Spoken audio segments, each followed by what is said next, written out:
আচ্ছা কোনছে আল্লাহ বড় না মানুষ বড়? ধরো গাদা, তুই কার হাতে কার জোড়া দেশ?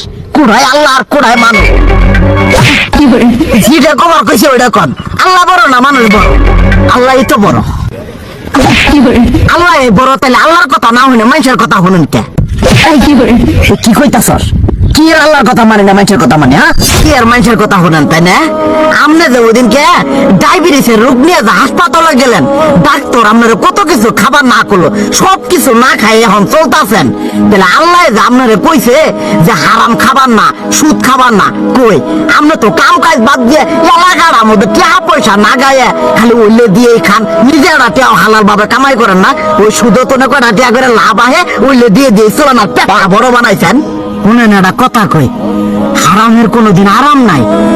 হালাল পথে রুজি রোজগার করেন, প্রয়োজনে এরা বেলা কম খায়েন, তাও শরীর পিণ্ড ভালো থাকবো, কোনো রোগ বেদ হবো না, আরামও পাবেন, আল্লাহও খুশি থাকবো। তুই আমার এইভাবে বুঝাবি আগে কইলি না কে? আসলে এই বিষয়টা তো আমি কখনো মাথায় এইভাবে নিইনি যে আমাদের কখনো ডাক্তার নিষেধ করলে ঠিকই আমরা নিষেধ মানি, কিন্তু উপর আলাদা কত কিছু নিষেধ করে দিয়ে সেটা মানি না। আর এই যে হারাম পথে টিয়া পয়সা কামাই করতেছেন, শরীরের মধ্যে দুনিয়া রোগ বেদ হয়েছে, দেখা যাইতেছে যা টিয়া হারাম পথে কামাই করতেছেন তার তো বেশি টিয়া মনে করেন জ্বলে যাইতেছে গা বেশি। আজকের পর থেকে আমি আর এই হারাম সুদ খামো না, আমি হালাল পথে চলবো, হালাল টাকা পয়সা ইনকাম করবো।